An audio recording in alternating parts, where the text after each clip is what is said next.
Well, thank you for being here at CD Expo and Commercial Integrator Expo, and thank you in particular for being in this panel discussion. Obviously, as you know, we at Emerald are big believers in the synergies between commercial AV and security. That's why we brought together Commercial Integrator Magazine and Security Sales and Integration into CI plus SSI. But we want to talk not just about what we're doing at Emerald on the publication side, but also what's happening in the trenches among leading integrators who are really finding ways to make AV plus security work, but also are well aware of the challenges and some of the hurdles to making that successful. It's obviously not just something where you can walk in the door and make money immediately. You have to do it in a mindful way, a thoughtful way. So we're going to try to impress on everyone some of those lessons today. So thank you again for being here and for joining us. I'll introduce Lionel Felix. I'll also introduce Mr. Cummings. We want to share your thoughts and your history, kind of why you're here with us today. Lionel Felix of Felix Media Solutions. Started the company back in 2014 just out of a love for integration in general. Come from an IT background, and during our journey of commercial integration, we kept seeing interesting things happening with security, and we just couldn't figure out how to get into it. And we had a couple of rough starts and have finally figured out a way to make it work for us. And I thought it was worth sharing that. Yeah. Josh? Yeah, Josh Cummings, EVP of Technology for Paladin Technologies. We're a North American integrator, and we're an amalgamation of a couple of different groups that have come together. So we had some folks that come from more of an AV background, folks with security DNA, brought them together, and we like to perform all the low voltage functions in a project, and so we've got the ability to kind of take on these different technologies, and it's pretty interesting to see the differences and the similarities between them. Yeah. Well, again, thank you both for being here and for sharing your wisdom with us. So let's start with a basic premise, and I hopefully most of those in the room agree with this, that integrators that are considering branching into security, especially if they have AV grounding, need to do so with a lot of intentionality, not just to chase an opportunity for the sake of chasing an opportunity. The potential rewards are clear. I think we all will agree on that. But does anyone want to start by touching on how expanding beyond your existing core competencies can create risks for your business? Let's first open people's eyes about the risks, and then we'll start talking a little bit more about the rewards. If your core competencies are in A, why is it potentially at least risky to move into B or C or D? Sure, yeah, I would say, the risk inherently is you don't want to screw up your current business, right? So whether you're in security or you're in AV, the last thing you want to do is go mess up this great relationship that you have with the customer, and by not performing well on something that you're exploring and getting into. And so, for us, it's always kind of weighing that risk, and if someone's been working with an end user, getting them to open up and be willing to let us bring in resources to help them, to pursue this other technology with their customer. And not everybody's always so open to doing that, so you kind of pick the right the right sales team, the right operations team to try and take on those endeavors and build some early success before you branch out into other areas. Lionel, what would you add?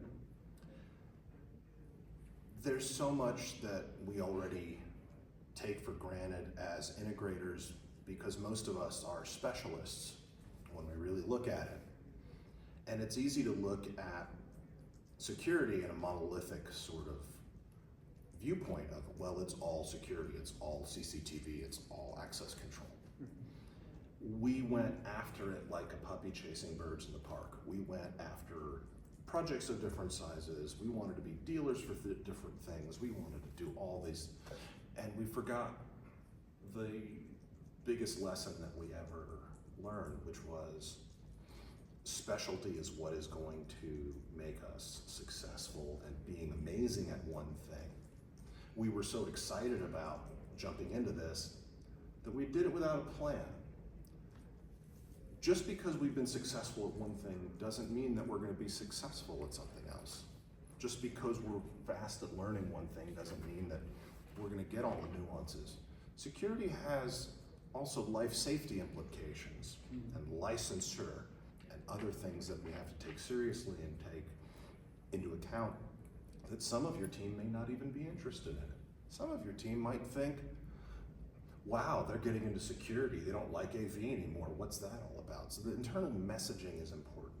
the strategy of what are we really doing? What's our target look like? What does the business look like in the next 3 years? Because we've been hearing for years, we got to make recurring revenue.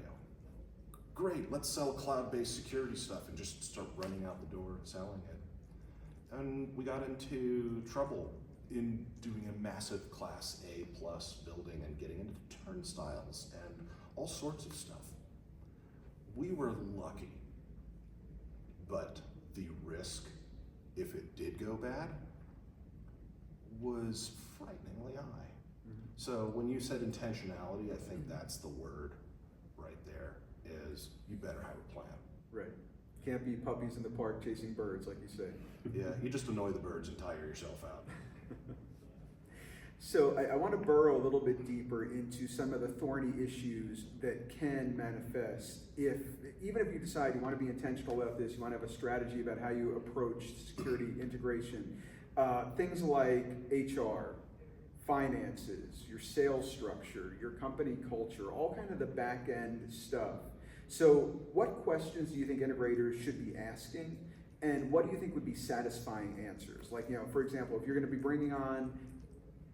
bringing in security in some way into your company, how is your sales team going to be incentivized perhaps differently? Company culture, finance, so all those kind of back office things, they don't necessarily have to do with running wire or installing systems, but have to do with running your business well. Yeah, I think there's, if you don't mind me going Please, first. go right ahead. There's several aspects of that's different. My experience kind of working through both of them is, procurement channels are quite different. The way the products are represented, is quite different. The requirements to get access to products, can be very different or very similar. There's protected products. There's, geographies where maybe you want to go sell something and you don't have the ability to do that because the manufacturer's got, a pretty solid channel there already.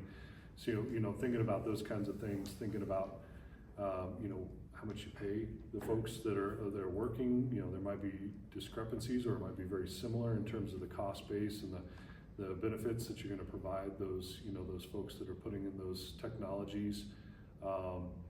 So you mentioned recurring revenue, and you talked a little bit about sales. I think we're seeing the same thing on the AV and security side. There's this perception that you have to go get recurring revenue, and there's opportunity there. You can go definitely do that and sell cloud solutions, but I think my experience in both of those types of markets right now is there's still a lot of project-based revenue that's associated with those industries, and so you don't quickly abandon that, right? That's what you're making all your money on right now. You want to build towards the future, build towards cloud, but you also got to be able to sustain the programs that you have today and kind of be forward thinking. Yeah, absolutely. How about you, Lionel? Having leadership and folks within the organization buy into what the strategy is going to be. Are we going to acquire? Are we going to build? Are we going to try to grow people inside the organization? Are we going to hire from outside? What's the right mix of that? No matter what you do, people will be upset by it. There's always going to be people who are unhappy in some way because, oh, well, I wanted to do this. You had an opportunity to train and they feel like they've been passed over. Oh, you're giving these new people more money. There's all of these little nuanced challenges about bringing in an entirely new vertical. What I liked about acquiring a smaller security organization was I got a salesperson, I got a lead tech, I got another person out of that, and then we kind of just bolted them on, put them in a different part of the office, but allowed them to mingle in, sort of like adding another fish into the fish tank. You got to kind of just acclimate them into the ecosystem and then start doing things together. Getting the buy-in from procurement and finance and those folks who now have to learn a new thing. Most people don't want to change. Most people like what they've got. So being sensitive to those things is a much bigger deal, takes more time, takes more thought, is more impactful. I am known as the chaos monkey because I come up with ideas, I run at things with wild abandon, I see a brick wall and it excites me. That's not how most people are. So I have to stop and talk to my team and go, well, I'm super pumped about this thing. We can do this right now. Like, you need to super pump the brakes. So getting buy-in in a way that is probably way slower than the person or people who are coming up with this idea is probably the most prudent way of going about things. Yeah. If people moved at my speed, it would be bumper cars, and it's not how you run a business. Which is the reason why I stepped down as CEO to go and do completely crazy things and do biz dev, because businesses need stability and predictability. Adding security adds risk, not simply financial risk, but cultural risk, because of what we discussed, because of people going, I don't understand this. And if people say, I don't understand this, the messaging wasn't appropriate.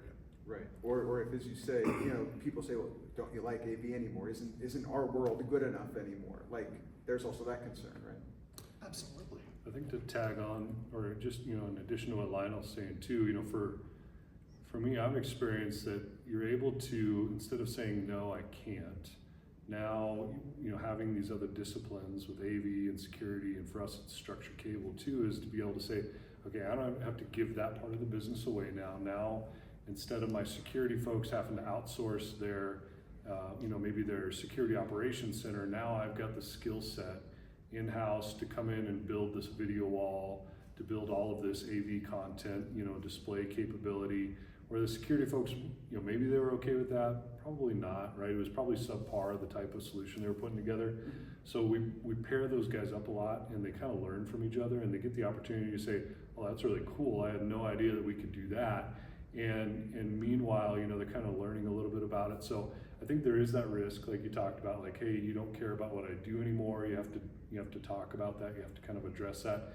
But then you also kind of get this opportunity to bring together people that are collaborating on things they don't know about, and they're able to provide more of that scope, and it's less of, I can't do that, give that to somebody else. So, there's pros and cons to it for sure. Yeah. And I think project managers also can have this like inadequacy fear all of a sudden of like, I don't understand this thing and now I'm responsible for it. Right. So there are different pieces and people in the business who will feel threatened and will be scared because now they're taken way out of their comfort zone. So I want to touch on something that you kind of introduced a few moments ago, Lionel, and that's the idea that suppose that you do have a vision, like I know how I'm going to integrate, I know how I'm going to protect my company culture, but now I need to get my team, whether by growing or some other means, up to the level of being able to do this additional work. Because you don't want to have AV specialists all of a sudden doing access control and video surveillance that they're not really familiar with. So is it hiring a subcontracting company as your partner? Is it embracing an M&A strategy where you acquire expertise and then fold it to your existing organization? Is it cross-training your existing team members so that they are fully up to speed, not only on AV or security? Do you have a catch-all recommendation, or does it really depend on the DNA of the individual company? What's the best way to get those competencies where they need to be so you don't have an AV specialist becoming a security generalist, but you have both AV and security expertise? One of my favorite movies is Moneyball, because they looked at each individual player and they're like, I want people who are amazing specialists and the best at what it is that they are naturally talented to do, and I want to cultivate that. But you can't play Moneyball without an amazing coach and someone who owns that.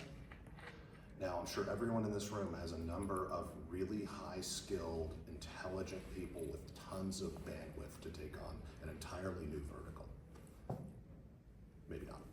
So, a champion has to be on board, and that person has to, as part of their job description, be that coach, take those players, be responsible. I built a skills board and created an in-house education system where people would check things off that they learned how to do, and you don't even get to talk about getting a promotion if you have not reached these certain education goals.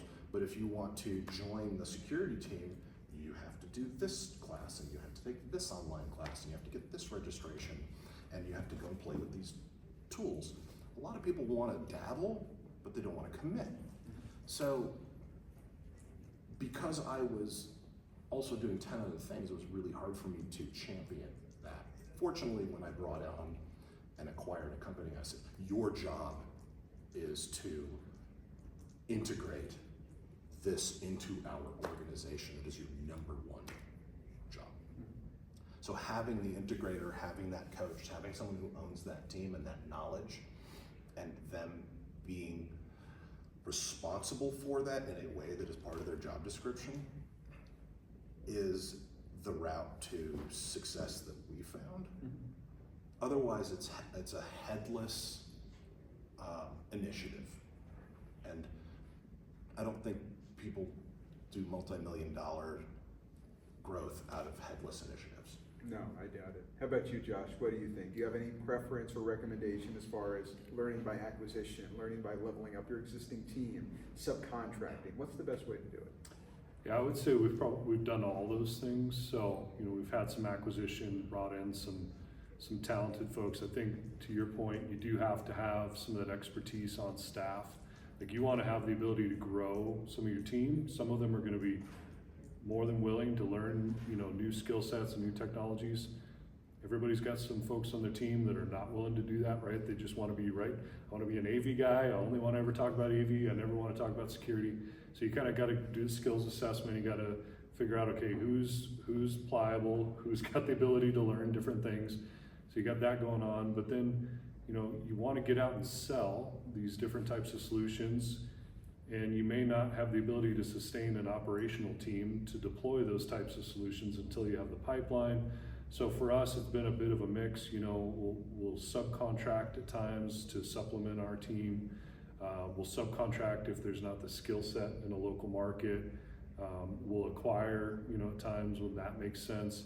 And it's all in this effort to buy yourself time to build up your operation, to build up your training, to build up your people. But I think if you're looking at if you're an AV and you're looking at getting into security, and you think that you're just going to do it organically without bringing in some expertise, you're probably really going to stub your toe early on. You need at least a few folks to guide you. You need somebody really technically sharp, and you need somebody operationally that understands the challenges of deploying those types of projects. And then you can kind of build around them with people that are smart, that are already on your team, that maybe get it, and they can help, fill in the gaps on some of the areas where you don't have that expertise yet. So yeah, I think that's a really good point to make, because I do think there's a lot of natural synergy between AV and security. I love the idea of going deeper and wider with your existing clients, trying to do more on the job sites you're already working on. But at the same time, to use your language, you don't want to stub your toe. You don't want to end up in a situation where you're doing a spectacular job on the AV, then they're entrusting you with something else, but you're not ready to be entrusted with that yet, or you don't have the skill level to be able to do that yet. So I think that's a really good point. I want to talk about Paladin for a minute, because you kind of have an interesting approach in terms of how you execute the various specialties that you have. I mean, AV, structured cabling, security. I have here kind of a division style model, but it's really just kind of different arms under the overall umbrella, right? Do you want to talk about how you execute that, how that's organized for Paladin, and the virtues of that approach?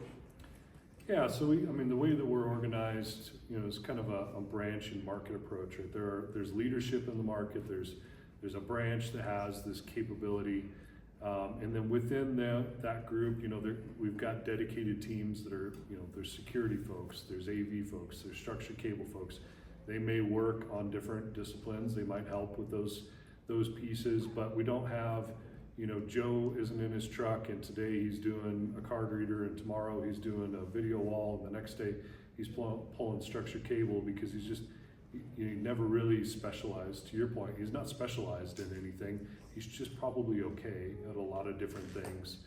So having kind of those specialized folks in the branch that are really focused on doing that, but then having the ability to cross-train, bring other team members in. Hey, we may not have a lot of structured cable going on today. Why don't you go help with this? You're going to help learn how to hang an AV display, or you're going to help put up cameras. I find there's a lot of similar capability between AV and security. It's an IP device. Okay, there's this foundational knowledge. It runs on a network. Okay, great. We can all agree that we kind of understand how that works, and we've got displays, we've got other types of technology, and maybe having them get into some of those similar areas. You're probably not going to have them go cut in an electric strike, if they've never done that before, or they're not going to go and hook something up to a fire alarm panel to get it working for egress purposes. So kind of picking and choosing how you do that. But for us, it's we don't just have this pool that we just pull them and throw them into these different areas.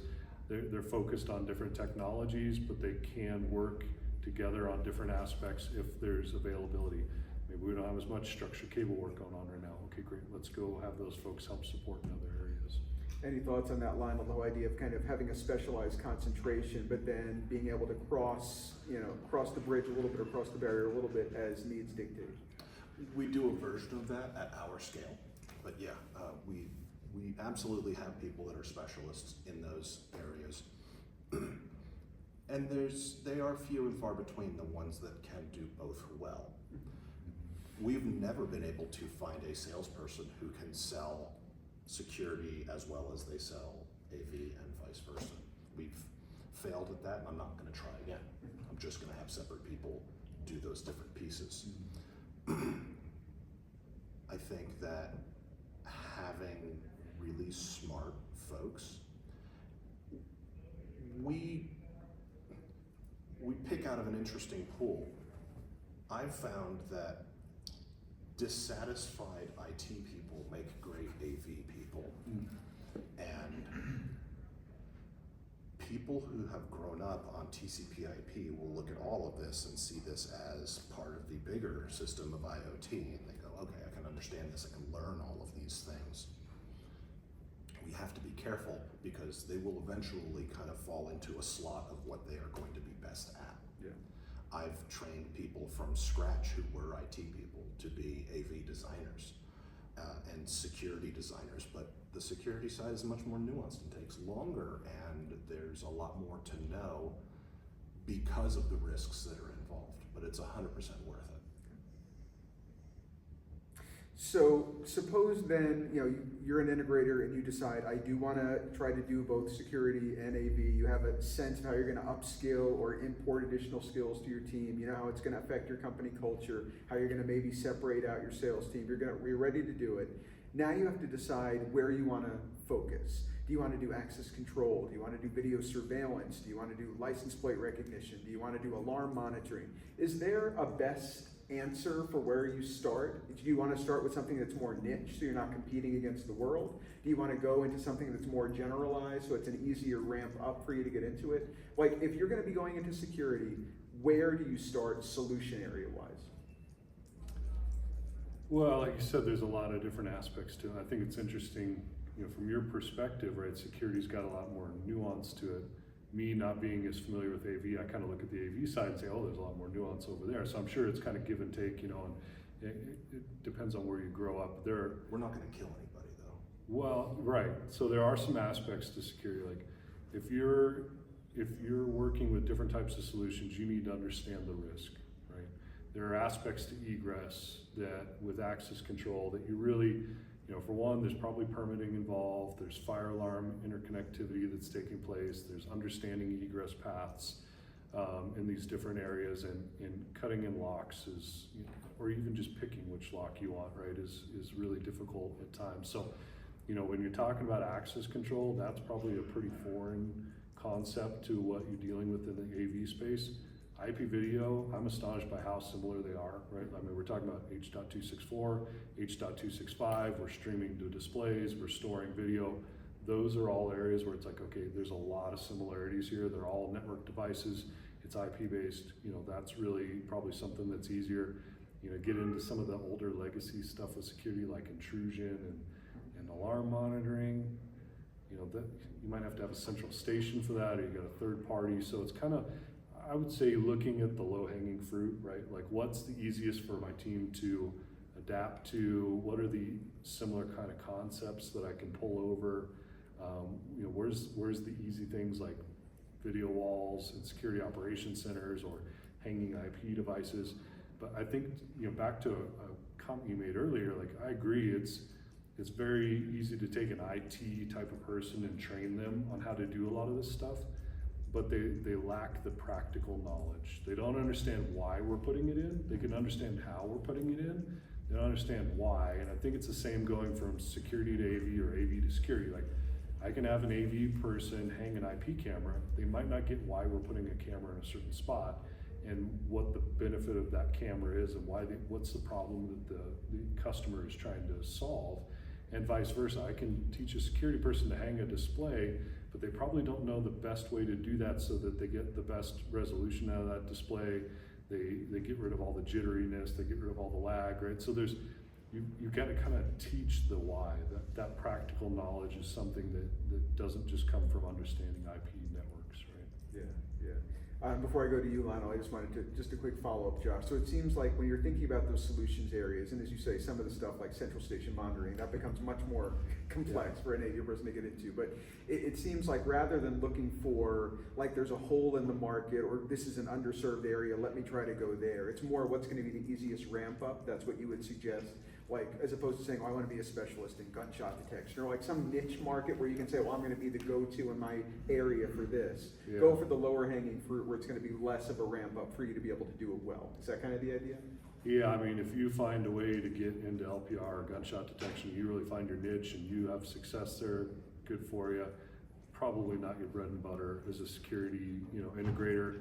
But if you're in a space working on the AV side and you're doing conference rooms, you're doing sound masking and doing video displays, and the customer's coming to you saying, hey, I'm just looking to put up a couple of cameras, I want to see this, you understand resolution, you understand streaming video.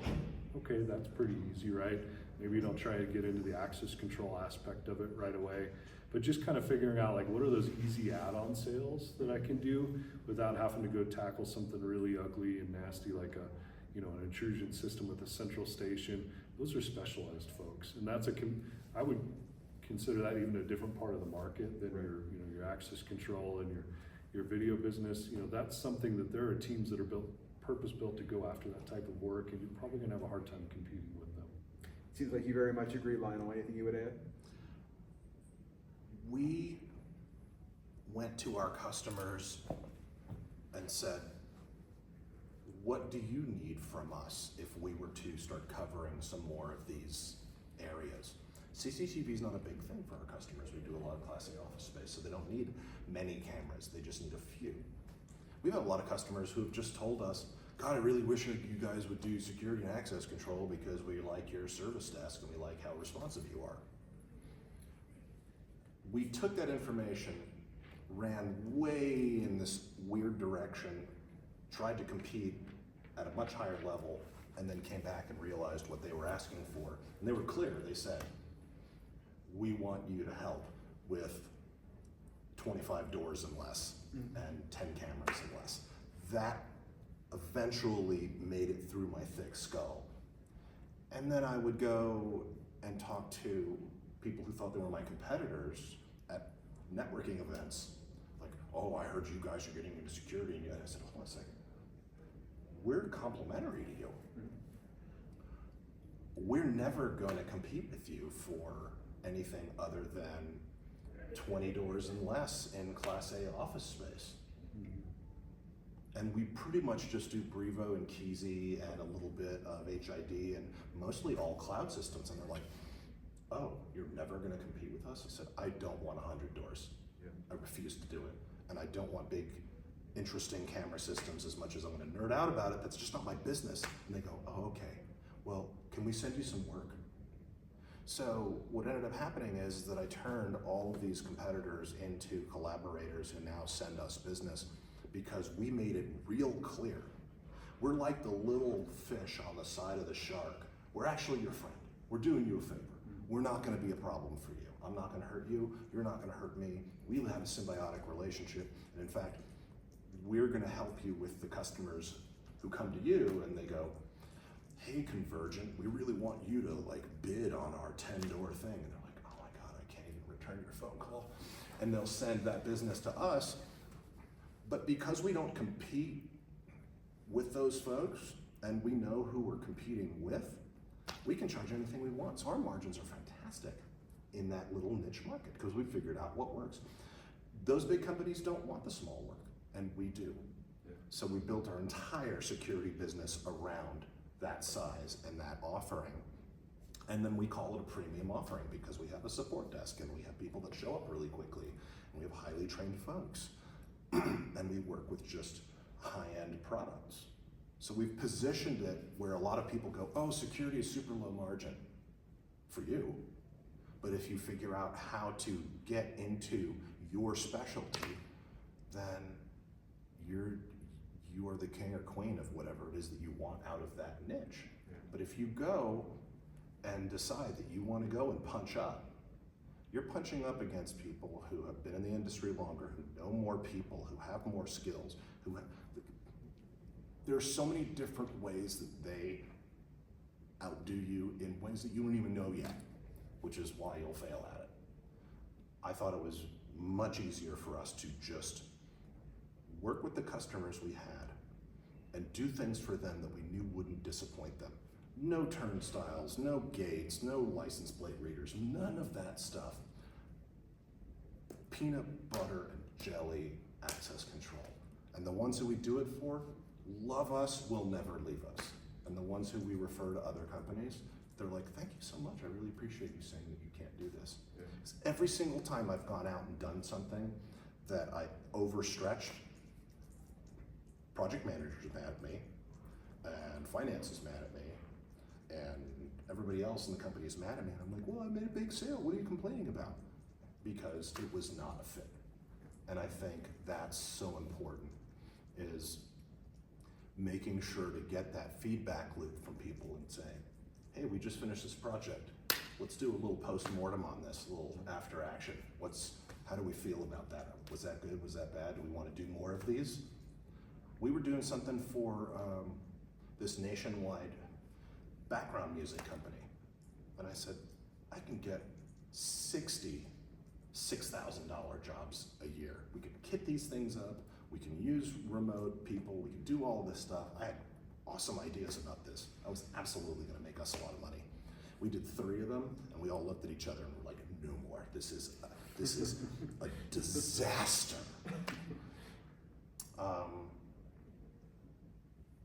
It's so important to create a little sandbox of, we're going to try this, and then we're going to just be super honest with each other about how this feels, whether or not this was successful. Not whether or not you like it personally. Was this successful? Is this a fit for our organization? Can we be successful and profitable? Can we mitigate risk? Is this going to work for us in the long run? Can we grow this? Or is this just going to be some chaos monkey idea? I think it's sometimes nice to have that radical candor within your organization where you really are willing to say, this, I thought it was great, but this is just not our strength. This is not for us, and we're not going to do this anymore. We got to try things. Yeah. You cannot grow and you cannot be successful without risk. You got to try stuff, but like they say, fail fast. Yeah.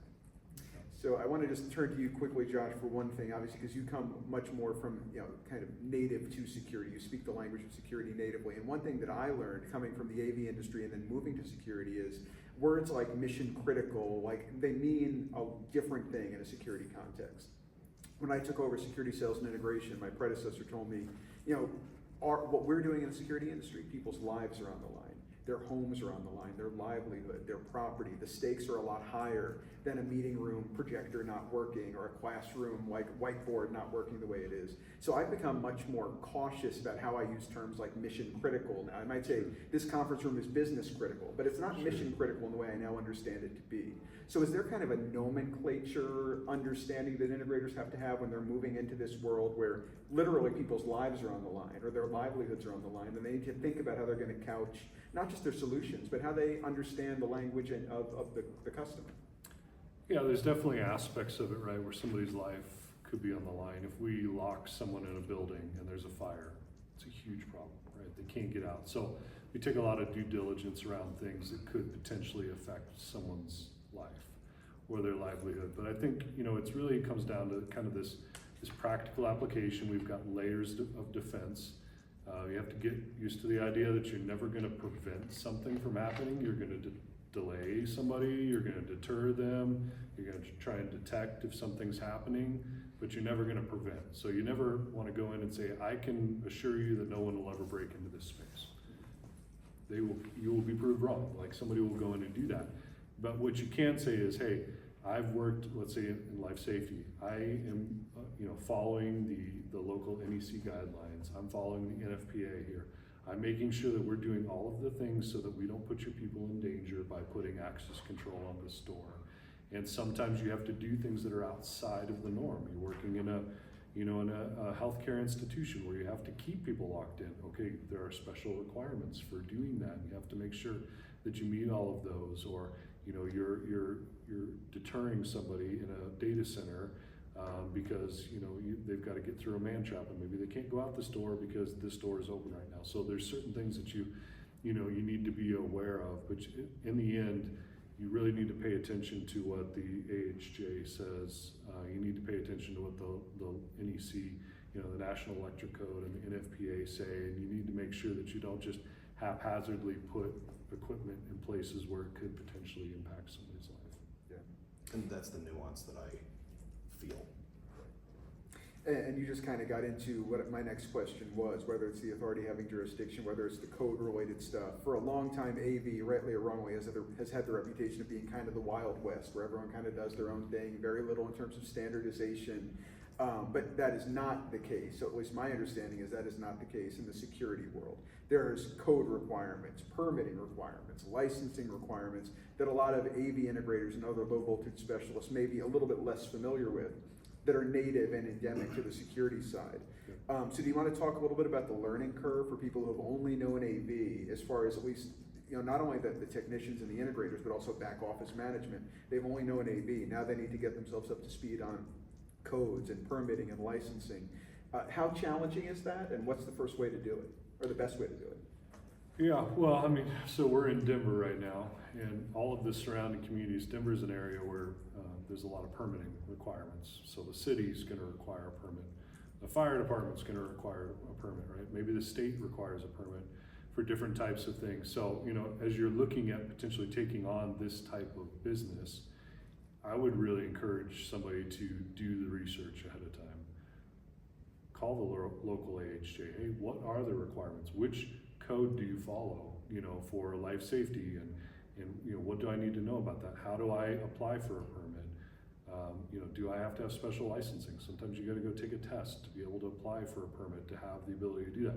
Some jurisdictions you have to be licensed with the state, and they're not so much a permitting area, but you got to be licensed with the state, which means you have to have this competency to go pass, an exam to do that. So the worst thing that you could do is just take on a project, go try to install it, be on a construction site, and then the fire inspector comes out and shuts you down, or shuts the entire construction project down because you didn't know that you needed a permit to do work in that space. So do your homework, do the research, investigate, make phone calls. I'll tell you, you're probably gonna call some fire marshals, and they're not gonna maybe necessarily have a process around permitting, but they think that they should be doing it. So you may open up a can of worms at times. And get into that a bit. At times it's more of a revenue source than it is other things for a municipality to do that. But definitely do your homework, do your due diligence, make sure you know what you're doing before you go out and start doing it. Anything you would add on that point, Lionel? Do not put the cowboy in charge of this. Personality type's really important. This is serious business, and the people who are responsible for this, and the champion or the coach or whoever it is going to be responsible for this, needs to be a rules person. They need to. You can't be casual about it.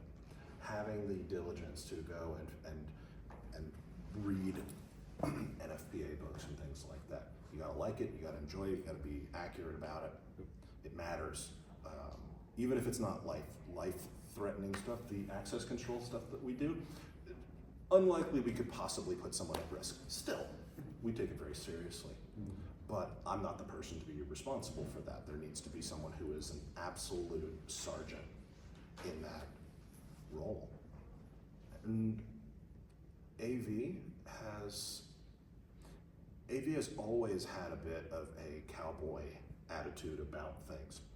The way that we run our operation, because a lot of us come from IT and construction, is that no matter who hires us, we end up rolling up into the construction project management folks. We work as if we are a trade. We are a trade. We think of ourselves as a trade. We talk about ourselves as a trade. And I think that's important too if you're going to get into security, is behave like a trade, mingle with the other trades, get into that world. Doing this in a vacuum is cosplay, and there's no place for that. I think that's a good point too. And we see it both in the AV side and in the security side, but you're really a finished trade, right? So when it comes to security, if you're doing access control, you have to have all of these things happen before you can complete your work. The doors have to be hung and swinging before you can complete your work. So you're dependent on these other trades to get these things in place. They've got to rough in conduit for you, then we have to pull cable, the fire alarm system has to be there, the network has to be in place, and the doors have to be hung. And so you have to really understand that you are in the critical path of getting the certificate of occupancy for this building, and you have to take that seriously, and you have to coordinate with those folks and make friends with those folks so that they're not hanging the doors today and expecting you to be done tomorrow getting all of your work, so that they can get their CO the next day, because everybody will be pissed off and you will be frustrated and you will look like the bad guy. Worse, you'll look like an idiot, and people will remember, oh my God, these ding-dongs, please do not hire them again. And then you might win a contract with a GC, and you get so excited about winning this contract, and then you don't read the part about liquidated damages if you end up stopping moving the construction date. And liquidated damages is a word that should scare everyone. So it's not casual. It's something that there's so much to it. And on the AV side, we're a finished trade. We know that we have to get stuff in there and get stuff done. But as I've said, and I don't mean it in a glib way, there's really no such thing as a conference room emergency. I know that you want to have your meeting, but you can drag a laptop out and some speakers and you can make stuff happen. If your security system starts to not operate, it could interrupt business in a material way. Right. Sure. So I want to just stay with you for a moment, Lionel. When we were doing our planning call for this, and I was asking about kind of solutions or systems that exemplify the fusing of AV and security technologies to meet specific vertical market needs, our conversation immediately went to IoT. Do you want to talk a little bit about how IoT factors into this whole coming together of technology trades? I've always been a huge IT nerd, and I started my career in IT. And IoT literally just means things that are connected to the larger internet. Sometimes they are air-gapped off in some way that's secure through VLANs or through security. But when I look at the larger ecosystem, more and more things are on the network. More and more AV is on the network. More and more of that hardware is talking to something in the cloud. We're seeing people having to touch multiple applications. Crestron XIO this, and so that, and this and that. And because of my IT background, I said there's got to be a better way. And started looking into unifying monitoring and management and control across all of these things. Whether it's moisture sensors in the flower bed, or the access control system, or CCTV, or air quality, or parking sensor, or your AV systems. We have a lot of different ways to monitor, manage, and visualize them, but they are all part of this constellation of things that are all IoT. They're just different flavors of it. And some of these manufacturers or even industries don't understand that they're even in this universe, but they are. And the more we get into understanding the size of this universe, the more it's important for us to pick products that are friendlier to the larger IoT space. Do they speak MQTT? Can you get into it through RS-485 or RS-232? Can you pull data out? Can you send commands in? Can you monitor it? Does it Does it use SNMP? There's a lot of different things that then start to go, oh wow, that starts to sound like IT again. And it is, it's all TCP/IP, it's all part of the network, it's all part of the cloud. Even if it's not directly connected to the cloud, there's gonna be ways where it does connect up into something if you want to get the most out of these systems. We have developed and deployed a complete AV monitoring system that has nothing to do with any of the manufacturers. They just happen to be really good at AV drivers and SNMP.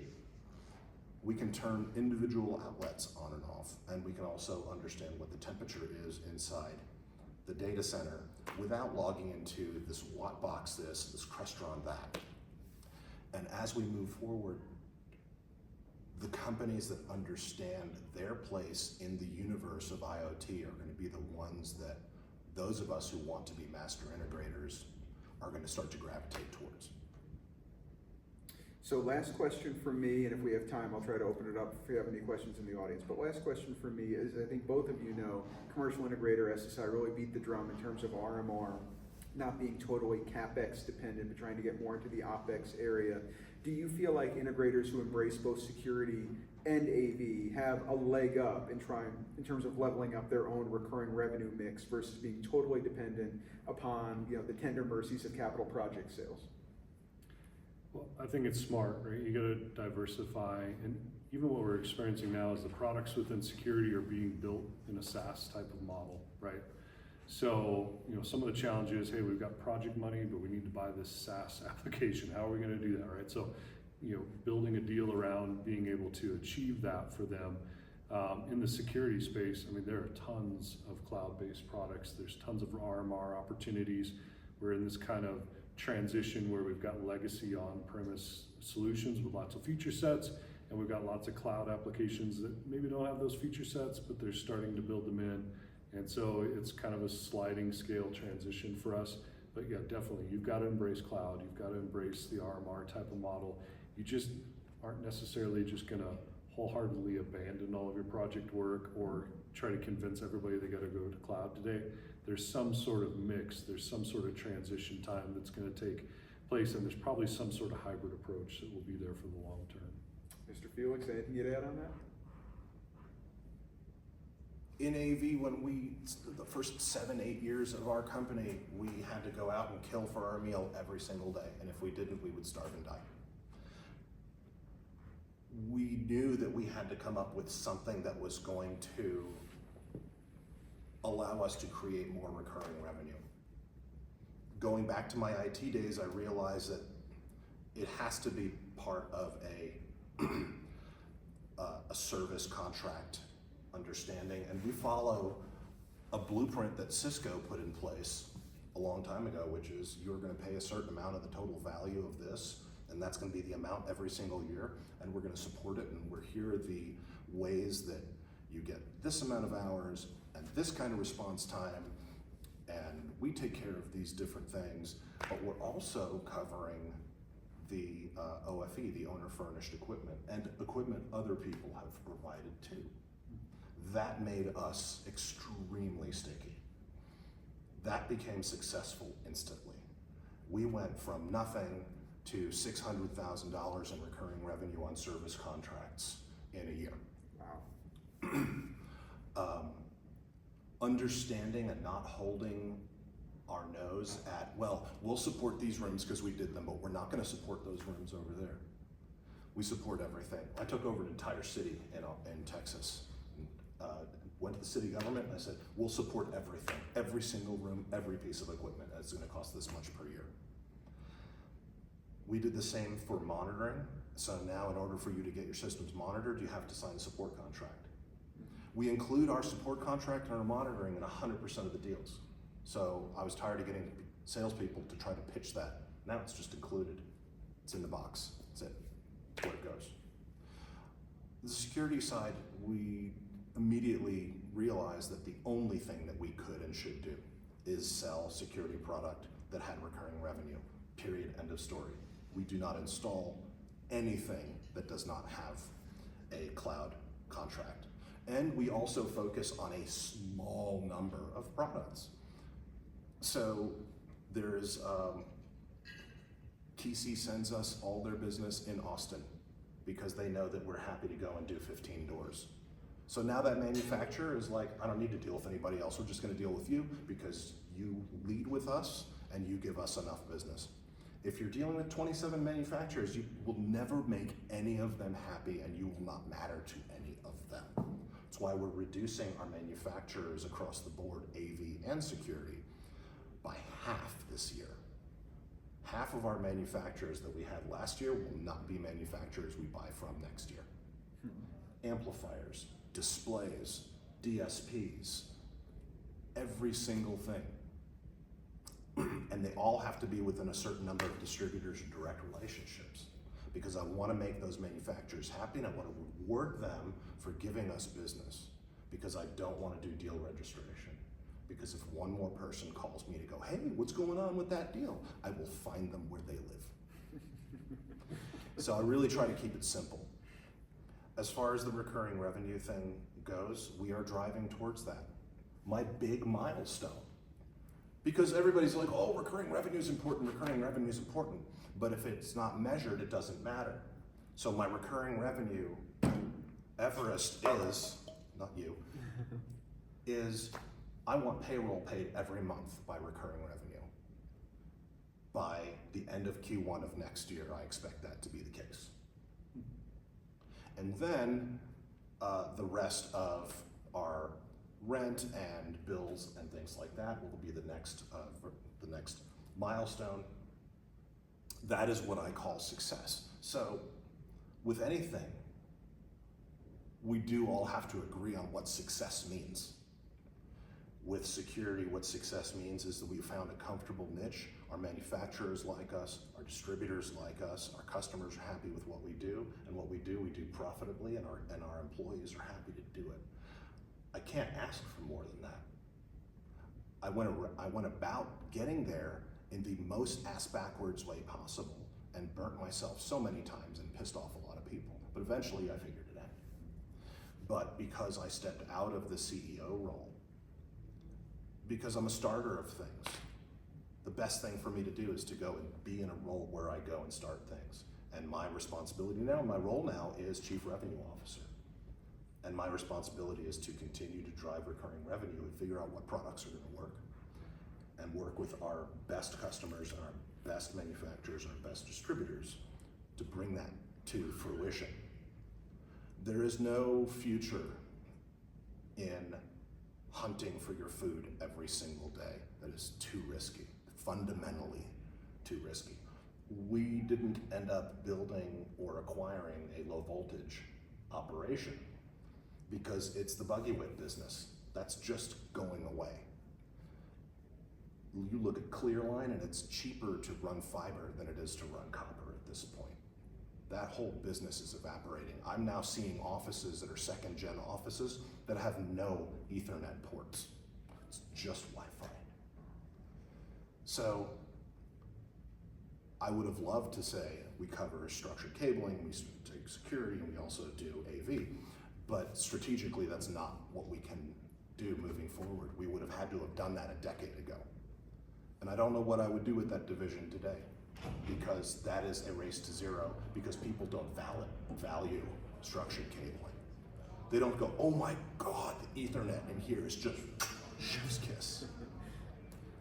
So that's kind of where I land on where recurring revenue and what our strategy is behind that.